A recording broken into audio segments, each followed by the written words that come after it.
Swastiastu.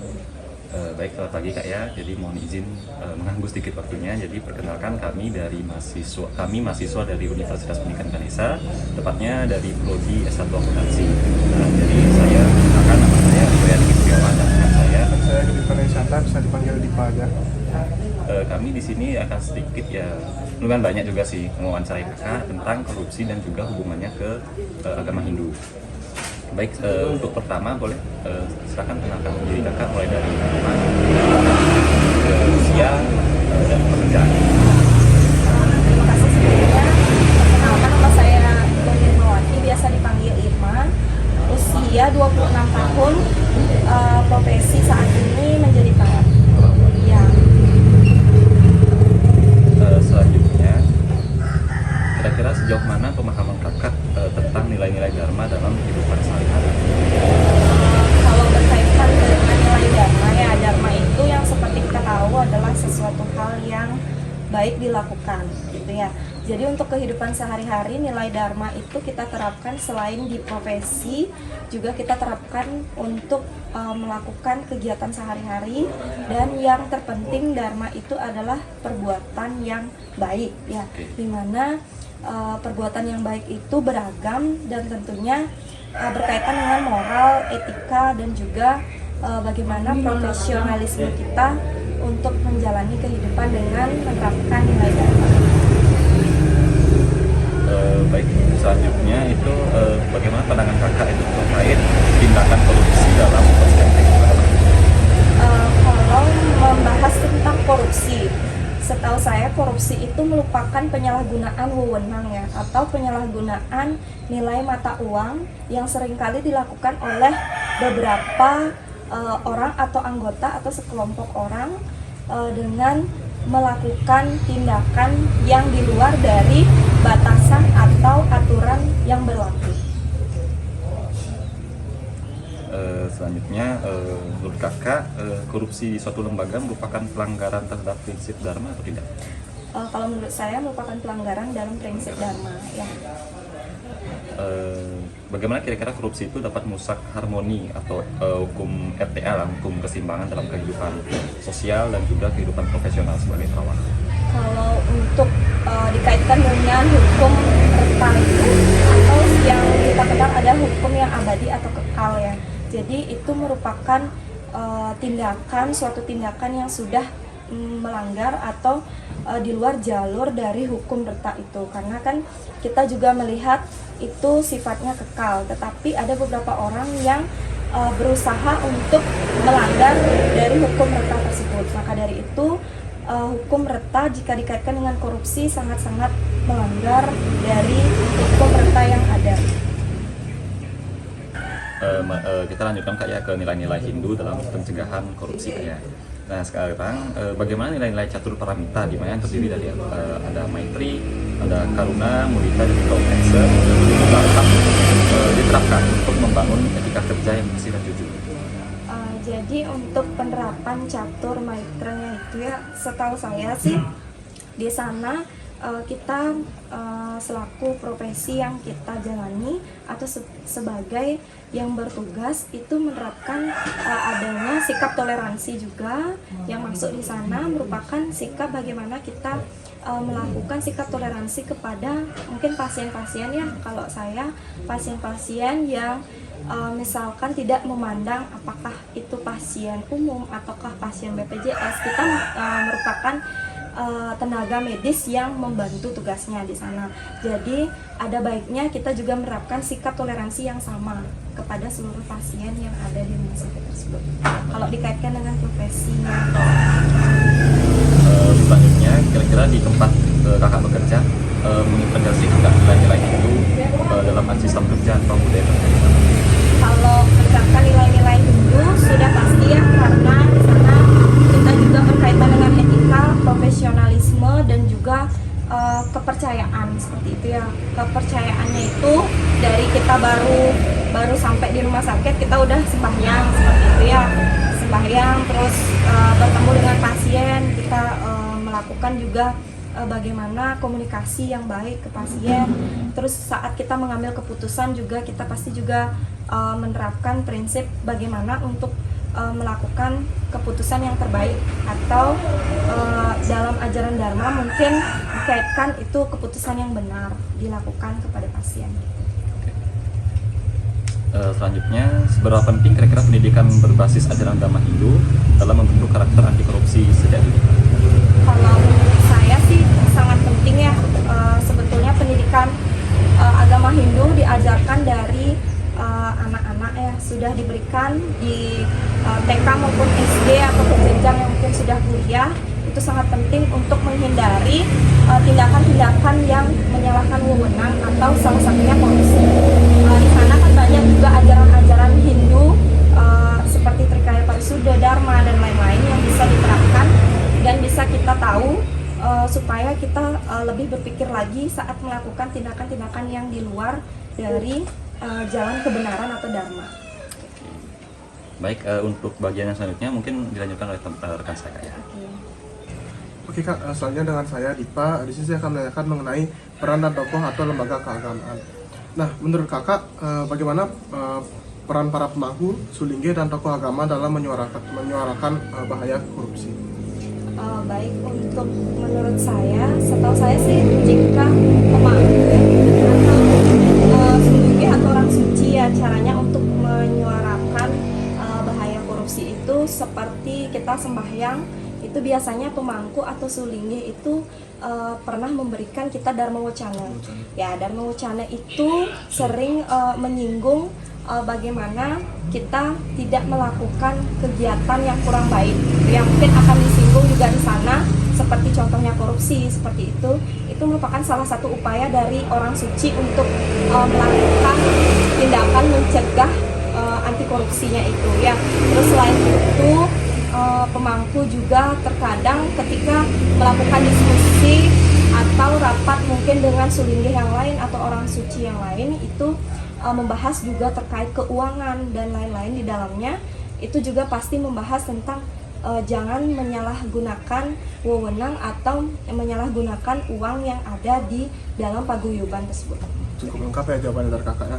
Nah, selanjutnya Kak, menurut Kakak, apakah pura atau lembaga keagamaan pernah menjadi tempat sosialisasi nilai anti korupsi berbasis agama Hindu Kak? Kalau menurut saya sih sepertinya pernah ya, walaupun tidak sering, karena di dalamnya juga ketika kita memiliki suatu organisasi atau lembaga paguyuban itu di pura sudah pasti memiliki suatu organisasi yang ada ketua, bendahara dan lain-lain. Mungkin di sana dapat juga disinggung terkait dengan bagaimana cara bendahara mungkin lebih ke sana untuk mengamankan uang-uang yang ada atau nanti disebut dengan sesari yang kita sumbangkan ke pura-pura atau digunakan untuk kegiatan yang lain. Baik Kakak. Nah, selanjutnya Kak, menurut Kakak apa yang bisa dilakukan masyarakat Hindu secara kolektif untuk menanamkan budaya anti korupsi tersebut? Kalau masyarakat Hindu untuk menanamkan budaya anti korupsi yang pertama itu dari tekad kita dulu ya, karena kita kan tahu apa arti korupsi. Terus kalau kita sudah memiliki tekad untuk tidak melakukan hal tersebut, otomatis kita tidak akan mempunyai pikiran yang untuk menyalahi wewenang tersebut. Yang kedua, disiplin. Ketiga, kepercayaan atau lebih menjaga kepedulian tentang sesama. Karena kalau kita melakukan korupsi, otomatis kan kita juga tidak memikirkan orang lain. Sudah pasti itu kepentingan pribadi, kayak gitu sih. Baik, terima kasih Kak ya. Baik Kak, selanjutnya saya di sini akan menanyakan mengenai solusi dan harapan dari Kakak. Nah, menurut Kakak apa saran untuk pejabat publik atau pegawai lembaga agar menjauhi korupsi berdasarkan ajaran agama Hindu? Menurut saya, untuk saran kepada pejabat untuk menjauhi korupsi, pertama menerapkan nilai-nilai yang diajarkan oleh agama Hindu, terutama mungkin yang tadi disinggung tentang nilai Dharma, tentang ajaran Trikaya Parisuddha untuk lebih mendalami lagi dan melakukannya di kehidupan sehari-hari. Dan yang kedua itu dimana para pejabat lebih disiplin lagi untuk memikirkan bagaimana resiko yang dapat terjadi jika para pejabat tersebut melakukan tindakan korupsi, terutama kepada masyarakat. Terus untuk yang selanjutnya sarannya dari tokoh-tokoh pejabat agar melakukan tugas dan wewenang sesuai apa yang sudah mereka miliki masing-masing, tidak memiliki niat yang lebih menguasai wewenang yang bukan merupakan aturan atau tugas yang mereka miliki masing-masing. Baik Kak. Nah, selanjutnya menurut Kakak, bagaimana upaya menegakkan satya dan dharma dapat membangun lembaga yang lebih bersih dan berintegritas? Untuk menerapkan satya dan dharma untuk lebih bersih dan berintegritas, itu terutama kita mengetahui dulu apa sih arti dari satya dan dharma tersebut. Terus yang kedua, bagaimana aksi kita di lapangan untuk menerapkan hal tersebut, tentunya untuk menjauhi tindakan-tindakan yang merupakan di luar dari batasan yang kita miliki. Seperti yang saya bilang tadi, ketika kita tahu resiko apa yang akan terjadi, mungkin yang merupakan kepentingan pribadi, janganlah dilakukan seperti itu. Baik Kak. Nah, selanjutnya Kak, menurut Kakak, bagaimana konsep yatnya atau pengorbanan tulus ikhlas bisa diterjemahkan dalam pelayanan publik yang bersih dari korupsi? Kalau menurut saya, yatnya yang tulus ikhlas itu untuk terjemahannya untuk lembaga yang anti korupsi itu tentunya ketika kita melakukan yatnya atau melakukan sesuatu kepada seseorang itu dengan tulus ikhlas ya, tanpa pamrih atau tidak memikirkan hasil atau buah apa yang kita dapat ketika kita memberikan sesuatu kepada orang tersebut. Itu merupakan salah satu penerapan yang bisa kita lakukan untuk mengimbangi yatnya itu berjalan dengan mulus. Kalau kita berpikir bahwa melakukan sesuatu itu dengan pamrih atau berpikir harus mendapatkan hasil yang sepadan juga, itu yang merupakan salah satu tindakan yang di luar dari konsep yatnya atau tulus ikhlas. Baik, terima kasih Kak. Baik Kak, selanjutnya mungkin ada 3 pertanyaan refleksi pribadi untuk proses saja. Nah, yang pertama Kak, menurut Kakak, apakah Kakak pernah menghadapi dilema moral di tempat kerja Kakak terkait kejujuran, dan bagaimana Kakak menghadapi sebagai seperti itu? Mungkin dilema moral yang dimaksud terkait dengan kejujuran ya, kalau di profesi saya sih mungkin ada ya, ketika dokter memberitahu perawat tentang penyakit yang diderita oleh pasien, tetapi pasiennya tersebut sedang sakit dan tidak mungkin kita langsung melakukan edukasi bahwa kamu lo terkena penyakit kanker seperti itu. Pasti kita di sana memiliki dilema yang sangat apakah kita harus jujur atau kita harus menyembunyikan dulu seperti itu ya. Nah, mungkin caranya kita di sana lebih menerapkan nilai profesionalisme seperti yang ajaran agamanya itu. Kita mengajak keluarganya terlebih dahulu, kemudian kita memberitahukan keluarganya dulu terkait penyakit yang diderita oleh pasien. Selanjutnya mungkin nanti keluarga perlahan-lahan ketika kita sudah mulai membaik pasiennya, kita mungkin memberitahukan pasiennya dengan tindakan yang lebih pelan lagi. Baik Kak, terima kasih atas jawabannya. Nah, selanjutnya apakah ada pesan atau kutipan sloka dari kitab suci Hindu yang menurut Kakak relevan untuk mencegah tindakan korupsi tersebut? Kalau kitab suci ya, jujur aja sih kalau kitab suci pribadi belum pernah buka kitab suci ya. Cuman yang kita tahu kan karena kita udah pernah diajarkan agama, mungkin kalau lebih relevan sih yang saya lihat itu ajaran Trikaya Parisuddha sama bagaimana kita menerapkan ajaran Dharma dalam kehidupan sehari-hari itu. Baik, terima kasih Kak. Nah, pertanyaan terakhir Kak, adakah hal lain yang ingin Kakak sampaikan terkait topik ini sebagai bentuk Dharma Wacana?